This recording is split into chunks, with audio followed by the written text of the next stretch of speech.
What is going on, guys? It's Alex, aka RetroRising, and in today's video, I'm going to be showing you how to use Paldean Clodsire in Pokemon TCG. I absolutely love this deck. I think it is the best of my favorite thing in Pokemon, which I love using Dark-type cards. I don't know why, they're just my favorite. I don't know, maybe I never grew out of my emo phase. The other thing that I absolutely love about this deck is it kind of gives you a sense of control over your opponent. Almost like you're playing chess when they're playing checkers.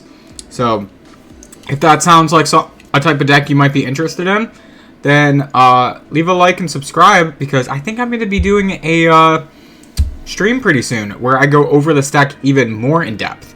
I did some streams that have VODs on this deck in the past, but I worked on the deck a little bit. I want to really show it off as the best it can be.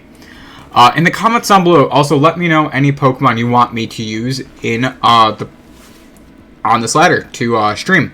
I want to do more deck showcases, so I want to hear your guys' ideas for what you want. I can obviously go with like the popular decks. Like I can make a Lost Zone, I can make a Miraidon deck, or even a Charizard EX deck.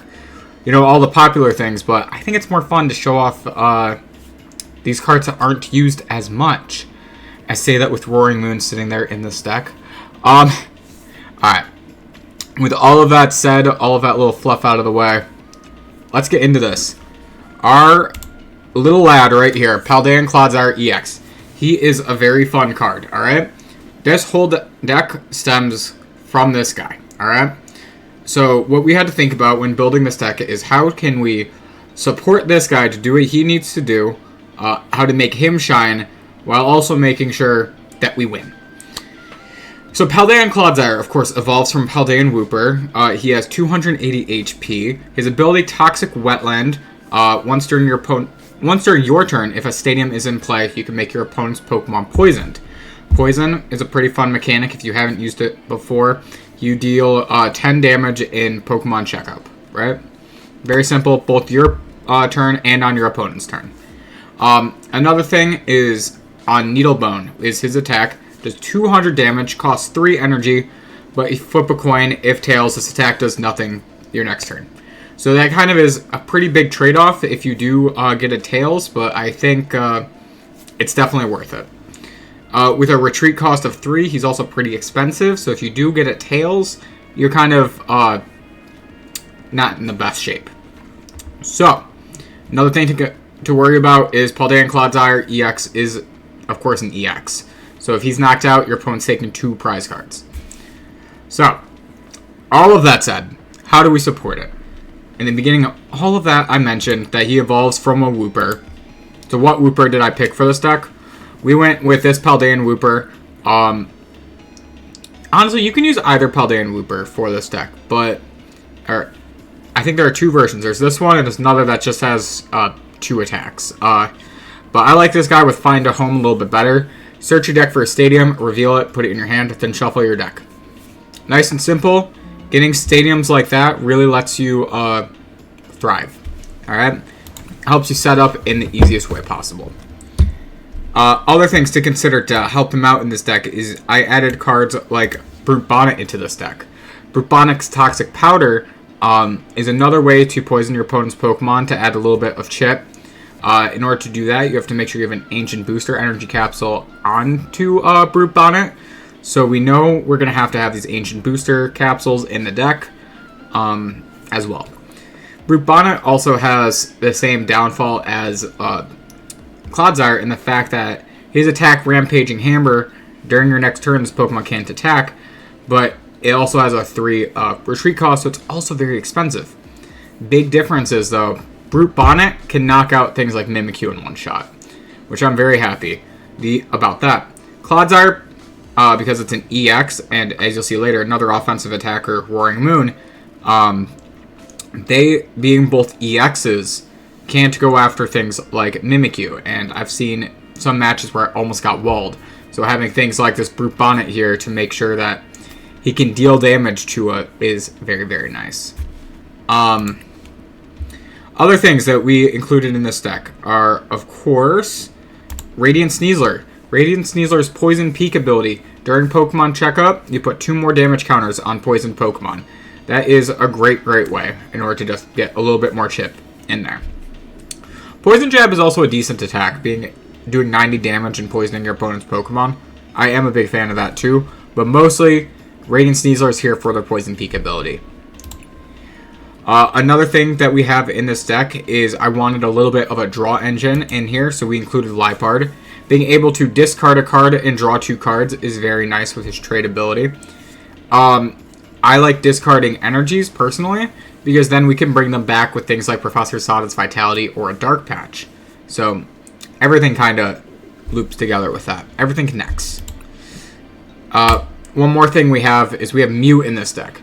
Mew being able to search out an item card is very useful. Getting out either more Nest Balls or a Switch, Escape Rope, or those Ancient Booster Energies especially. Those are the main things I have Mew in this deck to search out. And last but not least, when we're talking... Oh, also, sorry. This is my Purloin that I have in this deck. This one is Stampede and Cat Kick. I just think this one is better. There's one other Purloin that I've seen. It also is a 2 energy cost, but its attack is also just 30 damage. But if you flip a coin, if tails, the attack does nothing. And I was like, well, there's no point in that. Like, why don't I just use this one that's... Whatever. Last but not least in this deck, though, we have Roaring Moon. Roaring Moon is very important in this deck, alright? He is your main offensive threat. Clodsire is great. Clodsire is a good support mon. Being able to do 200 damage is great, but it's not going to be as consistent because if you flip a coin and get that tails, he's not going to be able to get off that damage consistently. Roaring Moon EX is Frenzied Gouging. Can just knock out something for your opponent's Pokemon. He does take 200 points of damage in recoil, though. But you can get out those high HP mons very easy. The main thing he's in this deck for is his Calamity Storm ability. Being able to discard a Stadium, and if you do this attack does 120 more damage, is so good. What I like doing is we have Clodsire on the field, right? Clodsire first poisons my opponent's Pokemon. Then when Roaring Moon attacks, we get rid of that Stadium that had to be in play for Clodsire to poison. Then combine that with Hisuian Sneasler. You're doing altogether about 250 damage. And that can knock out most offensive threats in the game. The only things that survive are things like Charizard EX and what's it called? Giratina V-Star. Those are things that would survive. In those cases, I would of course go for Frenzied Gouging instead. Since we're talking about stadiums so much in this deck, I want to talk about what stadiums this deck does use. So I added things like Artazon. Artazon is very nice, being able to let you put those basic Pokemon on your bench. However, you can't take E or EX, V, or anything with the rule box, like our Radiant Sneasler. So the only things we get to pick are, if we look at the top here, Mew, Brute Bonnet, Wooper, and Purloin. So those are the only 4 you can search out with it, but it helps you so much. Because then that takes stress off of those only 2 Nest Balls we have in this deck, because then these Nest Balls can be used on things like the Roaring Moon or the Hisuian Sneasler. So it very much helps us out with that. Another one we have in here is Gapejaw Bog. I love this card so much in this deck. Again, it's just another form of chip damage to have in here. You get to put some damage counters on your opponent's Pokemon when they put basic Pokemon on their bench. And it just helps you really play around. Because either they have to think, do I want to keep this Pokemon in my hand right now and try to potentially get rid of the Bog first before playing them? Which especially helps you out because then they can't put energy on that Pokemon and try to set up for future turns. They can't play a Pokemon early to, what's it called? Like try to evolve. Or do they just take the 20 damage? So when I say like you're getting that little bit of control, you're getting to play those little bit of mind games. When you're playing chess and your opponent's playing checkers, Gapejaw Bog helps you play chess, alright? By forcing those damage counters to be on so many of your opponent's Pokemon at once, it really makes them think. Combine that with the poison, they're thinking so much. It really makes it a little bit easier to play around them. Other things. The last stadium I have is Path to the Peak. Path to the Peak, yes, it shuts down abilities from any Pokemon with the rule box. So things like Hisuian Sneasler and Clodsire, their abilities are going to be shut off.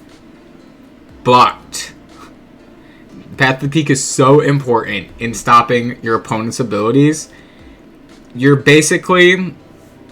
It's almost like, to compare it to Yu-Gi-Oh! For a moment, it's almost like if you didn't run things like Ash Blossom in a deck. Like, you're putting yourself at a disadvantage not having a card that so easily counters your opponent's strategies. So there's that. Other things that help a little bit with that control like I was talking about. Escape Rope, being able to switch out your active Pokemon and your opponent's active Pokemon, again, really does help put a little bit of chip on there. The only thing that would help things like Escape Rope more is if I had a stadium that when a Pokemon came into the active spot, they took damage. I would love that as a stadium, especially to stop loss zone. That's the only thing that would probably do a little better. And the last card that I think we have for controlling Pokemon is Boss's Orders. Again, it's like Escape Rope, but a little bit better because you switch out your opponent's active bench Pokemon to the active spot, and you get to pick which of the bench Pokemon is. Escape Rope, they pick. So there's that. You can also run some cards like Pokemon Catcher if you would prefer. They do a similar role. It's just, if I remember right, Pokemon Catcher, you have to have more prize cards than your opponent left. There's also another one where you have to like flip a coin. If heads, it lets you do it. So there are options if you don't like using Boss's Orders or Escape Rope. There are other options for that. And the last card I want to bring up is Iono. Iono letting you shuffle both you and your opponent's hand into their deck is so nice. If you're low on cards in your hand, you can potentially get a full hand. If your opponent has something like 10 cards in their hand, they're going to lose some cards. Especially late game playing Iono when your opponent only has, 2 cards in their hand, it really does help out. It can really change the tide of a game. So again, this is like where we keep talking about control in those mind games.